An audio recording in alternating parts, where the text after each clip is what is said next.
รุปแล้วนี่เขาจะเอาขึ้นไปพุ่นบ่อหรือว่าจากลักของบ่อหรือว่าจะเวทนี่มันเป็นไปเดี๋ยวเลยดีลองมีเสียมบ่เสียมในอันนี่เอาซ้ำติดกับ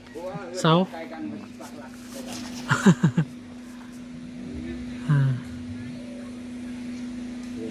มาเนาะ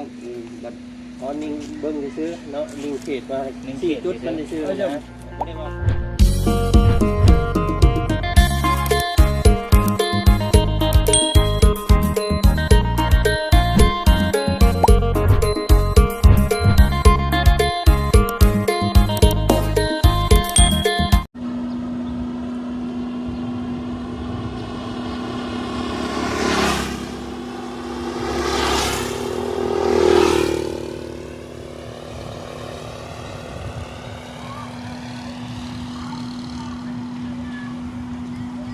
เอาพี่น้องไงภาพไกลจากฝากทางอีกทางฝากหนึ่งพี่น้องไงเนาะ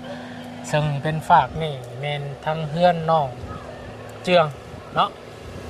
ตรงขามาทางนี่แมนเป็นทางดินแปลงใหม่ที่ทางทีมงานจะมาจัดซื้อให้น้องเพิ่นอยู่เนาะ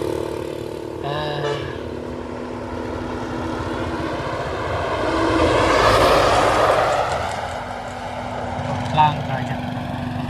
ร้านเนี่ยพี่น้องโอ้ลมกะ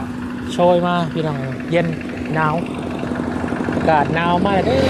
พี่น้องเด้อพากันดูแลสุขภาพกันเนี่ยพี่น้องเนาะช่วงนี้เอากาทักทายสบายดีเด้อสบายดีและสวัสดีพ่อแม่พี่น้องเบิดสุขูทุกคนพี่น้องเลยเนาะพบเจอกันอีกคือเก่ากับช่อง YouTube ป่าบุญสารวันพี่น้องเลยตอนนี้เนาะกำลังจะมาเบิ่งทีทางเนาะพร้อมเจ้าของดินและเจ้าของดินคนเก่าแล้วก็เจ้าของดินคนใหม่พี่น้องเลยมาเบิ่งกันว่าราคาเนาะว่ากันเป็นไงเนาะในราคา10 ล้านแมนบอตรงเลยเนาะราคามาตกลงโอลงพูดคุยกันเนาะคะแนน4 จุดเนาะฟังรักหลักกะมืออื่นบอพี่น้องเลยทางบอเสียงกาสิได้ดำเนินการเฮ็ดใบสื่อขายพี่น้องเลยเนาะตกลงปรงใจกันว่าสิว่ากันยังไงเนาะทางสบายดีน้องเจืองสบายดี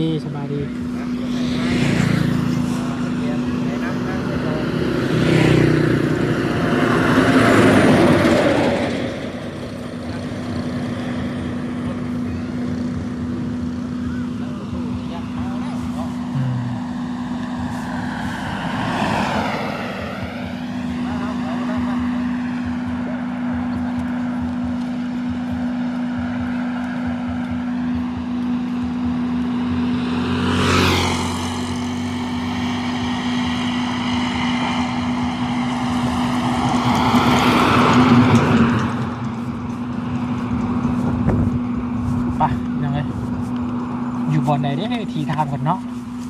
ขบวนกันยังไม่เคยเห็นสักเทื่อยังไง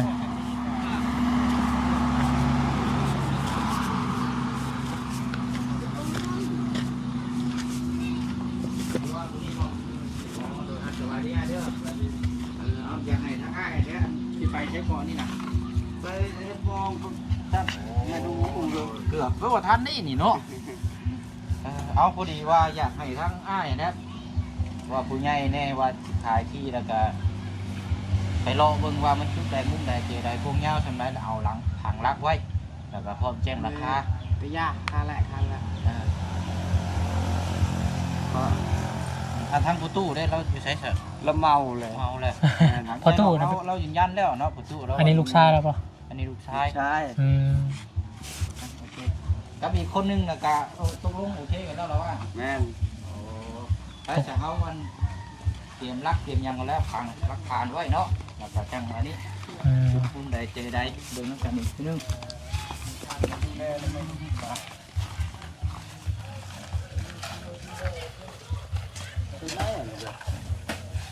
ยังจะคมยังอ่ะ ตัวแล้วว่าคู่ขี้ตัวไม่แล้ว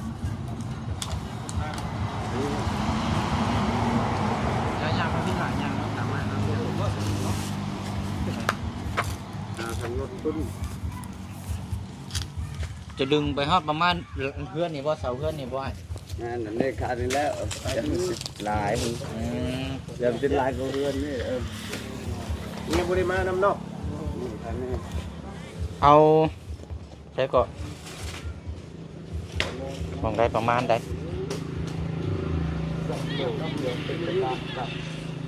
ประตูเราเมาเดี๋ยวเจ้าของดินเพิ่นบ่เจ้าของทางลูกชายลูกชายถึงสุดน้ำผู้นี้นะทางประตูเราจังไหนเราก็ขายอยู่แล้วมีเฉพาะมีแล้วตักข้าวยาง่ายนี่อันเฮือนหลังนี้ไปนี้เนาะจ้ะมานี่เท่าไหร่เนาะนี่เนาะพุดมากเลยเนาะ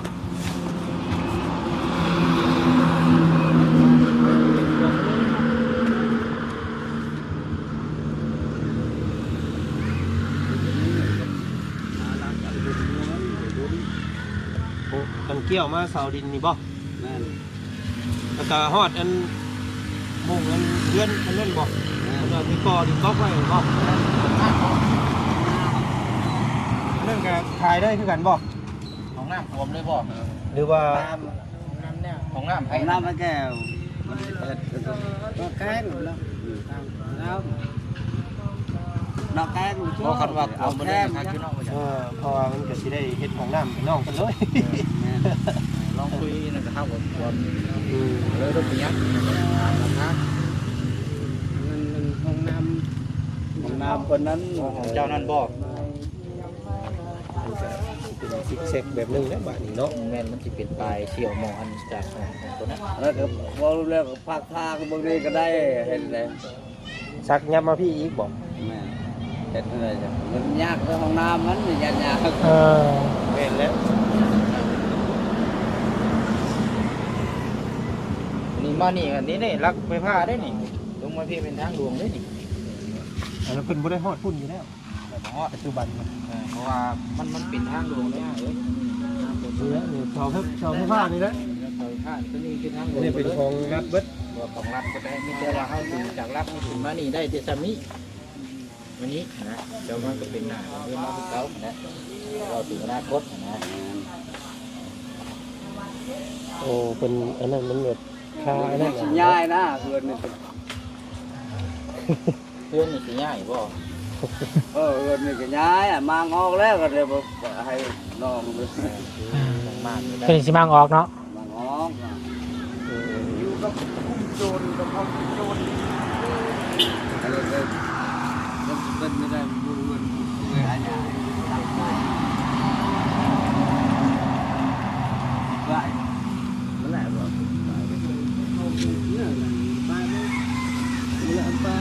สรุปแล้วนี่เอาสิเอาขึ้นไปพุ่นบ่หรือว่าจากลักของบ่หรือว่าสิเว้ไปเดี๋ยว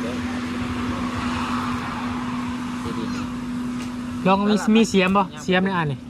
เสียมนี่ก็ได้นะนี่ว่าเอาพังลักไว้นะครับไม้จุด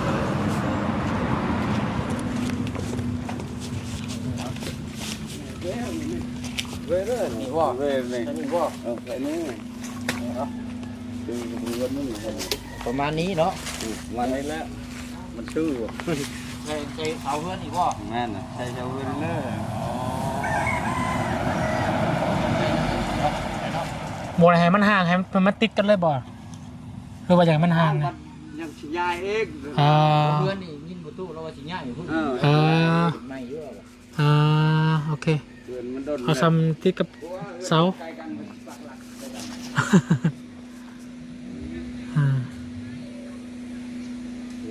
มางออกบัดพอนิ่งเบิ้งซื้อเนาะนิ่งเขตมา4จุดมันซื้อนะบ่ได้ว่าฟังเนาะอยู่ร่วมกันนี่แหละเป็นแค่เดียวกันเดินบ้าน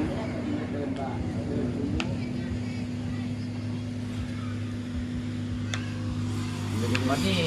มามุมนี้วันนี้ตัดไปทางไหน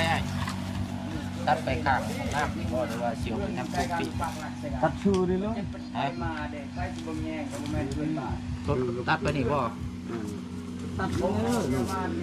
ตัดชูเลยไปแค่กันหน่อย เอามันสิบ่เวลาของน้ำเพิ่นมันสิบ่อันนั้นบ่ซั่น ของน้ำนี่ของน้ำมันก็จะจับกันเลย ยังว่าเวลาเพิ่นย่างออกย่างเข้าเนาะ อืม ตัวนี้มันก็ยังมีปัญหาอยู่เด้อตัวนี้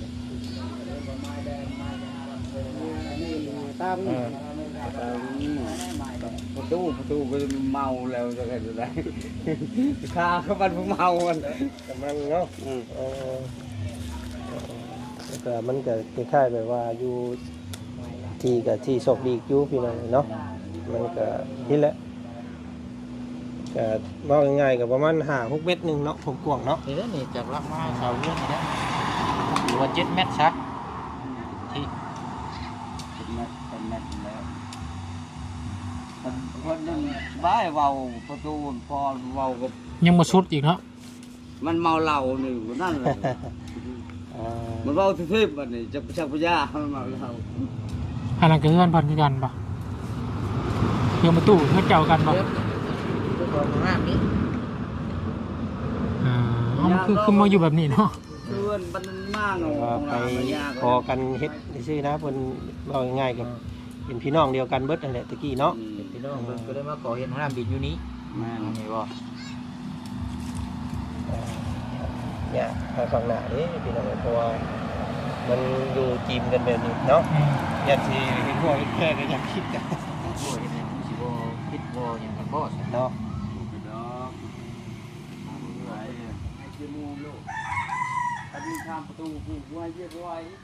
เป็นนางตาไหนก็คือได้ตาโรน มันคือบันไดเนาะ กำลังจะหาเบิ่งหลายๆบนนั้น ทำบังระบอนก่อนมาเสียงไง เนาะ ลีค่าในติดเตี้ยมีจ่อตนา เพิ่นได้เหยียบระเบิดเด้อ เหยียบแล้ว เหยียบแล้วบ่ นี่ ตายจ้ะ ไปแล้วเอาเพื่อเอาเวียนถูกป่ะไม่ไปเจอมือไม่เอาเลือดตัดนั่นแหละสิน่ะก็ดูอันนี้ก็นี่ช่องตัวกันไกล เพราะมันเป็นที่แบบ มันซอกแซกนะ มันซอกแซก เนาะเอาเบิ่งเอายังแข็งเนาะ เพราะว่าอันนี้ก็คำว่าสิเฮ็ดกลัวมีหยังก็บ่ได้อีกแล้วก็ต้องจงทางให้หมู่อีก ยามัน หมู่เที่ยวนี่แหละ ผิดผมว่าเคยเที่ยวแต่น้อยจนใหญ่มากแบบมันซิมีดอกในทางมา มันก็คล้ายๆแบบว่าเสี่ยวเดินซื่อๆนะ จะเอาเบิ่งเอาที่ไหนก่อนบ่ เบิ่งปรึกษาใหม่ก่อน ก่อนไอ้อันประตูเพิ่นช่วงมงช่วงเมาก่อนแม่นเออ เดี๋ยวเขาก็เบิ่งกันทีละคนก่อน เมาบ่ได้ว้าบ่ได้น้ำมันนั่นแล้วก็มันที่ก็คับแคบแน่ เพราะว่า นี่ยากก็ แคบอยู่ เที่ยวนี่เนาะมันเฮาซื้อนี่เฮาปิดนี่ยังบ่มีปัญหากันเกิดสิเคลียร์ กับอีกอย่างหนึงค่ะมันก็มันจะน้อยลงนะเนาะจะเอาตัวนี้มามันก็จะน้อยอยู่ มันก็บ่ได้ นะ มันเมามันก็มือยากมันก็พอเมามันจะมันเว้าได้กับเพิ่นนั่นน่ะจะได้ก็เว้ากันนะนี่แต่ทางอ้ายก็บอกทางทุกพ่อเพิ่นเด้อแต่พวกเฮาก็บ่ได้ว่าสิตกลงบ่สิเอาเนาะมาเบิ่ง มาเบิ่งก่อน ถามก่อน เบิ่งที่เบิ่งทางนี่แหละมันเหมาะสมบ่ เฮา นะมันถูกต้องกันบ่นะ ยันว่ามันมีปัญหากัน เขาต้องเขาบอกเพื่ออนาคตเนาะเอาคนมาอยู่นี่แหละคนใกล้เคียงต้องถือต้องตองกันได้แต่การบ้านที่ทั่วเนี่ยพิษเรื่องพิษเสียอยู่กันง่ายไม่ได้ดีได้เงินเดียวให้มัน อยากให้มันเป็นกรรมสิทธิ์ของเราแบบถาวรเฮ็ดหยังก็นั่นนะเบิ่งคำนึงและเนาะผู้ใหญ่เพิ่นมอบให้เขาก็อยากให้มันถึงมันต้องนั่นแหละส่วนใหญ่สิว่าเฮ็ดบุญได้บาปอีกไว้เบิ่งแบบย่างนี่แหละเกินจริงของเรา เพราะคันว่านี่ของน้ำนี่คันบ่มีนี่ใครอยู่เนาะ นั่น เขาน้ำตับ นั่นน่ะพอเมาแล้วจักได้เขาเอาจักเขาขอจักได้นั้นก็มันปรึกษาให้มันช่วงเมาก่อน มันซอกแซกอยู่นี่เนาะ มันเสมอฮอดเพิ่นบ่เลยก็ มันใกล้ๆคือตัวเดียวนะพิษนี้มันของน้ำพระเจ้านี่ต้องเข้าอีกแล้วมันนี่ถ้าต้องเวงนี่มันก็สีชมสี ปัญหานะ อืม ก็ตาย เอา คือตะกอนก็คือเนาะจนมา ยันซุ้มน้องคนอยู่นี่แหละมันสิยาก ยันอยู่บ่ได้นี่แหล้วเนาะเกิดมีปัญหาอย่าง แล้วก็ปะวีก็จะเอาบางวัวไปหลักก็ได้สิที่ตะบ่นั่งห้องน้ำเพื่อไอ้ชมยนอันนั้นเลยตะไปอินแกะพร้อมกันถ่ายห้องน้ำพร้อมกันไปถ่ายพร้อมกันไปอาบน้ำคนเรานะเสพติดอันนี้ อืม เนี่ยนั่น แบบร่วมกันนะตะกี้เนาะ มันเฮ็ดเพื่อทำประตูนี่แน่ ของน้ำนี่มาปลุกใส่นี้เนี่ยก็ใส่น้ำกันเนาะ ใช่ไหม ตู้นี้แต่ว่าอนาคตบัดมาแบ่งขายแล้วมันจะติดของน้ำมันสิยากได้บ่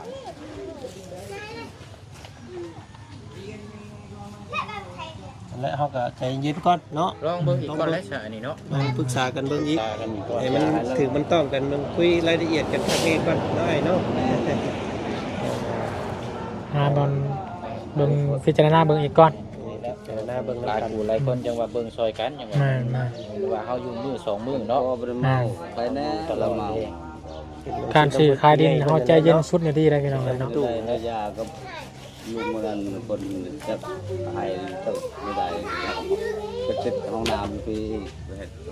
อืม ญาติเขาคนนั้นว่าพอกันใช้พอก็มีคนช่วงเราจัก อืม เอาเสร็จพี่น้องไหมมีแต่เห็นทั้งช่องของมาบุญก็คือว่ามีเพิ่นอยากขายอยู่บ่ทั้งคุณก็ แม่นทางโรงเรียนน่ะมีแต่วันสิ มีสิบ่แม่นราคานี้เนาะ แม่นยังบ่ฮู้พอของเบาน้อยเพิ่นนั่นแหละเราก็สิขายแต่บ่ว่าขายเท่าใด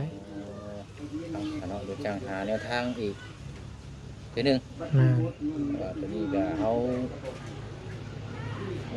อย่างเงี้ยพี่น้องเนาะ ถ้าเบิ่งอีกก่อน เดี๋ยวจะล้มกับตู้ห่อคนอีกเนาะให้เพิ่นนั่นก่อนพี่น้องให้เพิ่นนั่นช่วงเอียงคันนี้ก่อนล้มกันจังว่ากันอีกง่ายเด้อเนาะขอบใจหลายๆเด้อเนาะเพื่อนเจ้าสิใช้ไอ้อันนี้บ่อันนี้ก็เพื่อนประตูคือกันเนาะ อันนี้แม่นเฮือนโกขึ้นเข้าอันนี้บ่ แม่ถึงพ่อเพื่อ อ่า ตั้งแต่พ่อนะ อันผู้ชายอันนี้น่ะน้องเจ้าบ่ อันนี้ ผู้อยู่ในเพื่อน น้อง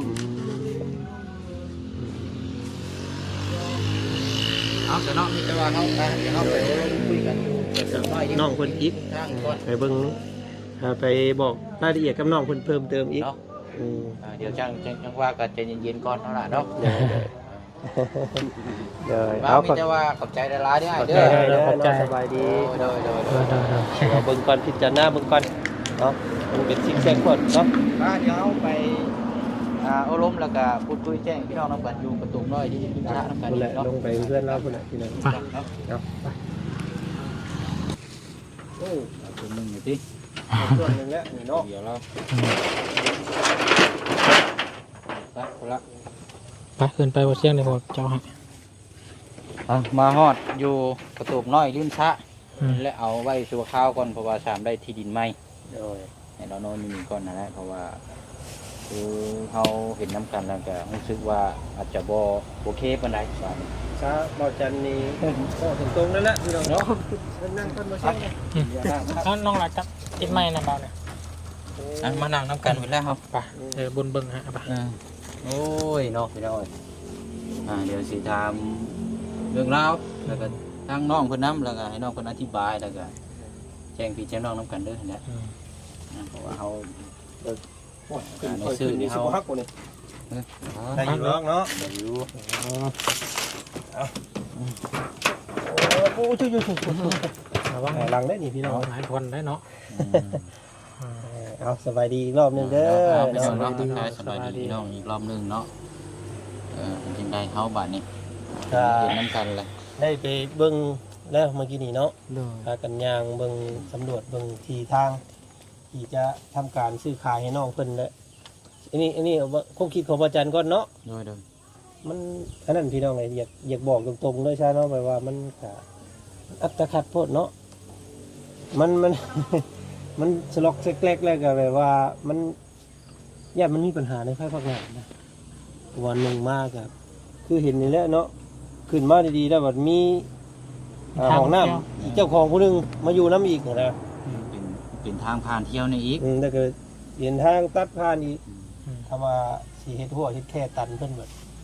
ย่านเพิ่นพิษเพิ่นบ้ากันอีกเนาะอันนี้นะทางน้องวันนี้ได้สันเนาะพี่น้องนะทางสร้างประกันเบิ่งนี่มันก็อยากนั่นอยู่ยันเป็นห่วงความปลอดภัยของน้องเพิ่นเนาะในมันโมเมนต์ที่อยู่มือสองมือเลยเนาะบอกถึงอนาคตลูกเต้าน้ำมือสีขยายพันธุ์ออกไปหลายบัดมีเอียงซับซ้อนเข้ามาใกล้เคียงไปสิมันยันว่ามันบ่ค่อยเหมาะอย่างตามประจันเบิ่งนะเนาะแมนยูว่าที่นี่มันติดทางใหญ่เนาะงามว่ายันเป็นเจ้าหั่นแหละ อย่างนั้นอนาคตไปแหละ ยันลูก แมนยูตอนนี้มันโอเคสบายใจในะอนาคตมันอยากยังคนเดินว่ายังก็ขับทีอยู่ได้ขับใจอยู่ยากเนาะอย่างเมื่อไหร่วันนั้นมันขับใจได้ชาวเบิ่งกันนะ ก็เอาได้มาเห็นตัวจริงน้ำกันทั้งทีมงานน่ะเบิ่งกันแล้วก็ตามที่เห็นกับสีน้ำเสียงเดียวกันกับบ่จันนั่นแหละทางเสียงเนี่ยพี่น้องเนาะเพราะว่าคนใกล้พื้นเคียงเนาะบางเทื่อนี่คนมาเป็นบ่พอใจนี่นะเพราะว่าทางอันเจียงนี่อาจจะฮู้เนาะนี่ก็เพราะว่าเห็นเพิ่นปรากฏแล้วกินนี่พี่น้องปรากฏการณ์หนึ่งมาบัดยันเมียลูกเพื่ออนาคตนี่เราบ่อยู่สิลูกเมียอยู่สิเนาะมันอันตรายที่นี่เนี่ยครับว่างามที่นี่ คอยไปยืนเบิ่งก็สัมผัสได้เลยเสียวสันหลังซ้ำแม่นบ่น้องเจียง แม่ หมู่เจ้าสิซักกั้วซักแค่เฮ็ดนั่นเฮ็ดนี่ก็สิบ่ได้อีกเนาะพอดีกันทั้งนั้นก็สิว่าเจ้าอีกนะอยู่นี่มาเท่าไรปีเลยบ่มีไผกั้นหัวกั้นแค่เจ้ามาหลังหมู่หัวมา คุมเลย มาขีดเส้นขีดแดนเอาอีกแล้วพี่น้องเลยเนาะชาวจันทร์สัมผัสนี่ว่าโอ้บ่ค่อยเหมาะปานใดสำหรับครอบครัวสร้างใหม่คือเจ้าเนาะเจ้าสิไปเว้าเพิ่นก็บ่ได้อีกเจ้าไปอยู่ใหม่เด้ นะเพราะมีอีกบ่ล่ะทางอื่นทางใดแบบว่าญาติพี่น้องเจ้าแบบที่ทางที่แบบว่ามันบ่ได้อยู่แบบศอกดีแบบนี้นะเนาะอันนี้แบบว่า มันหลายเจ้า อันนี้อนาคตเด้นี่ที่เฮาเบิ่มกินนี่เรื่องอนาคตภายข้างหน้าเพิ่นอาจจะฮอดข้างหน้าใช่มั้ยอาจจะการสร้างเพิ่นอาจจะปักเลยก็เป็นไปได้ตอนที่แรกก็ว่าดีใจอยู่พี่น้องถ้าได้พื้นดินพื้นนี้ทางน้องเพิ่นแต่ว่าเฮาไปสัมผัสเห็นตัวจริงที่นี่โดด มันรู้สึกเลยบอกว่ามีทันทยานบอกว่าโอ้ยบ่โอเคแล้วนะพี่น้องเป็นจังได๋ว่าบ่โอเคยันเพื่อความปลอดภัยเอาเพื่อความปลอดภัยเด้อตัวนี้นี่ที่นี่ก็ยังห้องใส่อยู่ที่นี่ก็โว้ใส่รถมันบ่แม่นเด้นี่เนาะล่ะ เพื่อนติดกันมาพังแดนใส่กันได้จังได๋ อ้าวเนาะมันว้าใส่อยู่ที่นี่ก็ คือสิว่าอย่างใดพี่น้องกันนะมันคนมัน 100% ล่ะนะ มีแต่ทางเจ้าและเนาะไปโอ้ลมกับตู้พ่อตู้แม่เจ้าไม่แล้วก็บอกทางผู้ตู้เพิ่นเนาะว่าทางพวกเฮานี่หาเบิ่งหมู่อื่นซะก่อนเนาะหาเบิ่งหมู่ที่ว่าเหมาะว่ากว่านี้ก่อนยันว่าสิตกสิลงเพิ่นว่าสิซื้อสิหยังให้ยันว่าเพิ่นเสียใจเนาะแต่ว่ามันงามอยู่ดินเนี่ยเนาะคักอยู่แต่ว่ามันยันมันมีปัญหาและแต่ว่าอยากให้น้องโอลมน้ำเพิ่นตื่นเด้อ ซาน้องคิดว่าจังได๋ซะจากใจน้องนี่คิดเบิ่งแล้วที่บ่นี่นะ จัก ถ้าว่าได้น้องสามารถอยู่ได้บ่ กะว่าตัวเองสิอยู่ได้อยู่บ่กะว่าอยู่มงนี่นะกะว่าทรงสิบ่มีปัญหาบ่ จักแล้วเดี๋ยวนี้เดี๋ยวนี้โหอยู่เทื่อนานบ่ลาวเป็นคนแบบจักมันยัง เอาเนี่ยอันตรายให้เนี่ยเนาะ อันตรายเป็นคนบุคคลอันตรายเนาะ บุคคลอันตรายซะตอนที่แรกก็ว่าโอเคอยู่ได้พอมาเห็นตัวจริงมื้อนี้เราคนลุกเลยกินนี่พี่น้องบอกว่าชัญญานี่บ่โอเคแล้วก็ได้ว่ากัน เลือกใส่ดูกลัวกับทีมงานก็โอ้เอาเพื่อความปลอดภัยคนใด แม่นคือเฮาก็สิเฮ็ดเวียกอยู่หั่นย่างอีก แม่นเฮายางออกยางเข่านี่มือต่อมือนี่เฮาก็ฮู้อยู่แล้วทีมงานเฮามันหลายคนมื้อใดผู้หนึงนี่เพิ่นอันนั้นมาเดี๋ยว ขังมาดิ บ่ให้อย่างแน่นอนแน่นอนล่ะ โดย ก็อันนี้ก็มันหนึ่งมากับพวกเฮาแบบบ่อยากเฮ็ดงานแบบลวกๆเนาะ แม่น สมมุติว่าเฮาซื้อให้น้องเพิ่นก็ได้เนาะ อืม ซื้อได้มอบให้น้องเพิ่นส่วนอนาคตน้องเพิ่นสิเป็นนี่ใดก็ย่านะแต่ว่านี่เฮาว่ามาเป็นสะพานบุญให้ผู้รับผู้ใหญ่ใจดีเพิ่นเนาะเพิ่นมอบหมายให้เฮามาเฮ็ดนะพี่น้องเฮาก็อยากได้ที่ที่ว่ามันโอเคเนาะมันปลอดภัยมันงดมันงามสำหรับครอบครัวเจ้านั่นแหละ โดย เนาะคำนึงถึงอนาคตนั่นแหละก็สัก กดลูกเต้าเนาะมีอย่างนั้นเพื่อความปลอดภัย เดี๋ยวนี้เฮาเบิ่งแล้วโอ้บ่อยากปานใดพี่น้องเอาตามตรงเลยแหละเนาะ แม่น หามุงใหม่นะครับเด้อ โดย เนาะบ่ว่าสั้นว่าซี่ได้หามุงอื่นอีกหาเบิ่งหม่องหลายบอนมันมีอยู่ดอกเนาะ นี่มองคางเฮียนน่ะไปเบิ่งไปเบิ่งน้ำกันอีกเทื่อนึงบัด มีอยู่อีกบ่ นั่น โอ้เอาซะเดี๋ยว ให้ไปเบิ่งน้ำกันน่ะก็คอยก็ อยู่มุมเทิงพุ่นก็คักอยู่เลยเนาะมันเย็นแล้วก็มันบ่ ไก่เฮือนน้องหยังก็น้องหยังน้อง อยู่โรงเรียนบ่ ไปโรงเรียนน่ะน้อง โอ้ น้องผู้หญิงอะนะ น้องที่พวกเฮาซื้อกันรถถีบให้นะ น้อง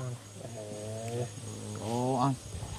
นั่นก็จังว่ากันซะเนาะ โดย พ่อของเบาน้อยเพิ่นเด้อยู่หั่นนี่ ลอง ที่เราเป็นลมสักหยังนั้นน่ะพอเราสิขายแล้วว่าบ่ขายเท่าใด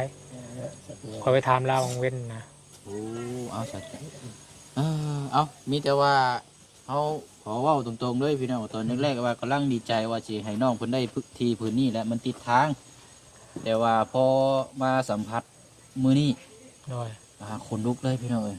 แล้วก็ย่านเพื่ออนาคตมันโบดี ต่อทางน้องๆเพิ่น ยิงกูพี่ ก็เลย อืม ปรึกษากันก็ได้ว่าอยากหาที่ทางให้เมืองใหม่ก่อนบัดนี้คือความปลอดภัยว่ามันคนไกลเพิ่นเคียงอะไรกินอีกอะยังบ่ทันได้เริ่มช่างกับปักมาเลยนะพี่น้องเอ้ยเอาอย่างไรก็แล้วประมาณสำนี้นะเฮาเนาะ แจ้งน้องไว้ซำนี้ มีแต่ว่าเจ้าบอกเพิ่มเติมทั้งประตูเด้อว่าชุม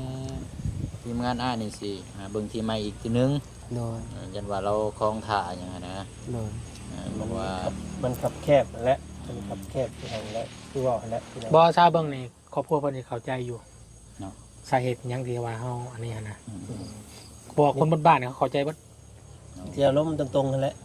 เนาะอธิบายไว้ว่าสาเหตุที่พวกอ้ายชื่อให้วงนี้บ่ได้นะให้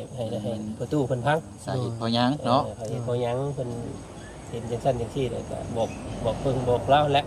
เด้อน้องเด้อ โดย พระเจ้าเฮาเดียวมีแต่ว่าบุกเบิ่งที่ทั้งบ่บุญ